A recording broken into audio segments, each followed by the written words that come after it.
여러분 반갑습니다. 시촌입니다. 가정을 한번 해보겠습니다. 여러분이 집에 있는데 여러분이 그 집에 대출이 하나도 없어요. 여러분이 다른 채무도 아예 없습니다. 그런데 갑자기 여러분의 집이 경매로 넘어갔다는 경매법원의 통지를 받는다면 얼마나 당황스럽겠습니까? 오늘은 그런 일이 실제로 발생하는 그런 경매 물건을 한번 여러분과 살펴보려고 하는데요. 현장 한번 살펴보고 어떤 내용인지 꼼꼼하게 분석해 보도록 하겠습니다. 오늘 살펴볼 경매 물건은 제주도에 있습니다. 딱 봐도 제주도죠. 전원주택 단지인데요. 타운하우스라고 볼 수 있겠죠.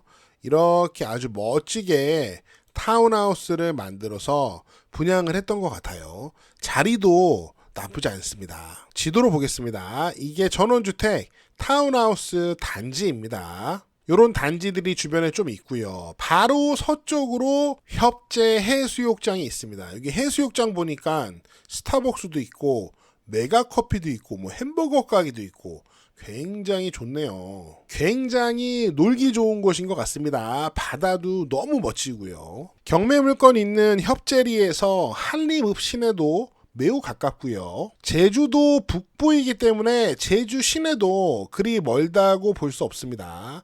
국제공항에서 내려서 차로 조금만 타고 오면은 여기 전원주택에 도착을 할 수 있어요. 자, 여기가 전원주택 단지 입구인데 요 우측이 1단지, 좌측이 2단지입니다. 제가 살펴보니까 1단지에는 19개의 주택이 있고요. 2단지에는 20개의 주택이 있습니다. 그 중에서 요 맨 앞에 있는 거 바로 이 집이 경매에 나와 있습니다. 이렇게 들어오자마자 첫 번째 좌측에 있는 집이 경매에 나와 있는 거예요. 땅은 106평, 건물은 한 25평 정도 보시면 되고요. 철근 콘크리트로 2층 집이고 2016년식입니다. 이제 거의 10년이 거의 다 돼가는 집이에요. 여기 앞에 도로에서 들어오면은 이 단지 안에 도로 포장 상태 굉장히 좋습니다. 조경도 좋고요. 들어와서 여기다가 차 대놓고 차 한 대 댈 수 있겠네요. 차 대놓고 집으로 들어갑니다. 확실히 바닷가라서 그런지 여기 보시면은 부식된 곳이 상당히 많이 있습니다. 바닷가 사는 분들은 이런 거는 피할 수 없는 것 같아요. 현장은 이 정도만 봐도 될 것 같고요. 앞서서 제가 대출이 없는데 채무가 전혀 없는데 우리 집이 경매로 넘어갔다 이런 말씀을 드렸는데 본격적으로 그 내용을 탐구해 보도록 하겠습니다. 자, 이 전원주택 경매 물건의 사건 개요입니다. 여기 사건 번호로 확인하시고요. 감정가가 3억 9천만 원, 3억 9천만 원인데 현재 한 번 유찰돼서 최저가가 2억 7,600만 원 정도 됩니다. 자, 이 정도 돈 있으면은 여러분 제주도의 세컨하우스 구매하실 수 있는데요. 이 집 자체는 채무가 있어서 대출이 있어서 경매로 넘어간 거예요. 지금 은행에서 2억 4천만 원 달라고 임의경매도 신청했고 또 다른 채권자가 1,600만 원 달라고 강제 경매도 신청을 했습니다. 그러면 시초나 대출이 없는데 채무가 없는데 경매로 넘어간 건 무슨 내용이냐? 그 내용은 여기서 시작합니다. 여기 보시면 여러분 지금 매각 물건이 건물은 전부이고 토지가 지분입니다. 잘 보시면은 건물은 25평 정도 모두 매각에 포함이 되어 있는데 토지는 이게 원래 전체 면적이 2,168평이래요. 그런데 그 중에 106평만 그 지분만 경매에 나와 있는 상황이에요. 자, 그게 무슨 내용인지 여기 지도로 볼게요. 지금 보시면은 토지가 여기 파랗게 표시된 이 토지 있잖아요. 이게 한 2,000평 정도 되는 하나의 필지입니다. 요 하나의 필지에 지금 집이 20개가 앉아 있는 거예요. 2단지만 그런 게 아니고 바로 옆에 있는 여기 1단지도 마찬가지죠. 하나의 필지에 집이 여러 개가 앉아 있습니다. 그리고 여기 북동쪽에 있는 또 다른 단지도 마찬가지예요. 하나의 필지에 집이 여러 개가 앉아 있어요. 보통 전원주택 단지들은 저렇게 분양을 하지 않죠. 일반적으로는 이렇게 땅을 다 분할을 합니다. 분할해가지고 땅도 팔고요. 혹은 그 위에다가 집을 지어서 팔기도 합니다. 이런 식으로 하나의 필지에 하나의 집을 올리는 것이 더 일반적인 상황이고, 그런데 제가 제주도를 살펴보니까 제주도는 이런 식이 되게 많더라고요. 하나의 필지에다가 여러 집을 지어서 분양하는 케이스들이 굉장히 많습니다. 제주도에는. 자, 그러면 이런 경우에 이 토지의 소유권은 어떻게 되냐? 토지 등기를 살펴보면 이 하나의 필지에 공유자가 이렇게 많습니다. 제가 세어보니까 공유자가 22명입니다. 집이 20개인데 공유자는 22명. 그러니까 어떤 집은 또 단독 소유가 아니고 지분으로 또 소유하고 있는 집들이 있는 거죠.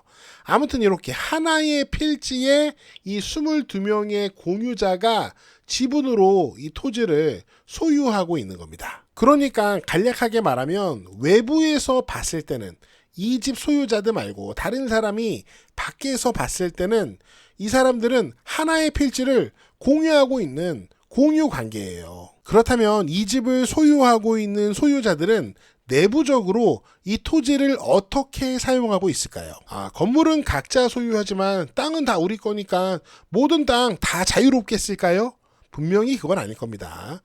이 집에 사는 사람은 아마 요 면적을 사용하겠고 각자 자기 집이 앉아있는 토지를 자기 땅으로 생각하고 그리고 요 마을길은 공유한다 이런 개념으로 살고 있겠죠. 이런 식으로 한 필지를 여러 명의 공유자들이 면적과 위치를 특정해서 그 부분만 자신이 단독적으로 사용 수익하는 경우 이런 거를 우리가 구분 소유적 공유 관계라고 합니다. 그러니까 밖에서 등기로 봤을 때 외부적으로 봤을 때는 이 사람들은 그냥 공유 관계거든요. 그런데 내부에서는 특정 부분은 각자가 단독 소유하고 나머지는 상호 명의 신탁하는 그런 관계라는 겁니다. 이렇게 자신의 부동산을 다른 사람 명의로 하는 상호 명의 신탁은 부동산 실명법이 실행된 이후로 무효인데 구분 소유적 공유 관계의 경우에는 예외입니다. 이 경우는 상호 명의 신탁이 유효해요. 또 어떻게 보면은 이런 상황 자체가 우리 아파트 등기랑 좀 유사하다고 볼 수 있는데 우리 아파트 등기를 보시면은 보통 아파트 등기는 이렇게 집합 건물이라고 쓰여 있습니다. 그 건물이 있고 그 토지에 대해서는 그 대지권을 이렇게 명시하는 방식으로 토지에 대한 일정 소유권을 표시를 하는데요. 실제로 아파트에서 살거나 이 전원주택에 사는 데 있어서 뭐 이게 비슷하다고 볼 수도 있겠지만 굉장히 다른 점이 하나 있습니다. 현재 이 전원주택 단지에서 이 앞에 있는 집 하나만 경매로 넘어갔다 그랬죠.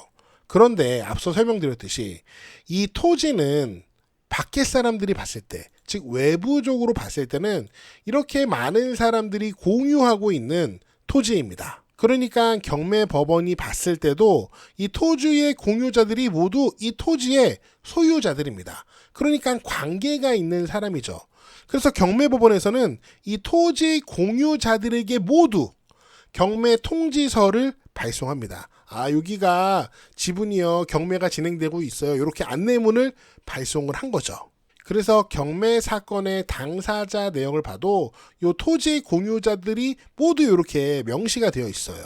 그러니까 이 전원주택을 분양받은 분들 중에 혹은 나중에 매매로 산 분들 중에 어떤 분들은 그냥 아파트처럼 그런 거구나 그냥 편하게 이해하고 샀는데 어느 날 보니까 내가 경매 사건의 당사자가 되어 있는 거죠. 경매법원에서 자기한테 막 통지서 보내고 그러니까 처음에는 굉장히 당황할 수도 있습니다. 아파트와 같은 집합 건물, 대지권을 명시하는 방식의 경우 아파트 하나의 호실이 경매로 넘어간다고 해서 그 아파트 단지에 사는 모든 소유자들에게 경매 통지를 하지 않잖아요. 제가 봤을 때는 이런 구분 소유적 공유 관계가 뭐 큰 문제가 되지는 않지만 크고 작은 일이 발생했을 때 사람이 살면서 신경을 좀 더 쓰게 된다는 게 단점인 것 같아요. 만약에 땅이 다 분할되어서 각각의 단독 소유를 하고 있었다면 이렇게 통지서가 날라올 일도 사소한 일에 신경을 쓸 필요도 없잖아요. 제 생각이긴 한데요. 저는 이런 구분 소유적 공유 관계에 있는 전원주택보다는 그냥 하나의 필지 그리고 그 위에 있는 하나의 주택을 구매하는 게 훨씬 더 마음 편하지 않을까 그런 생각을 해봅니다. 여러분은 어떻게 생각하세요? 여러분의 다양한 의견을 댓글에 댓글로 남겨주시고요. 저는 다음 영상에서 더 재미있고 유익한 내용으로 돌아오겠습니다. 여러분, See you again!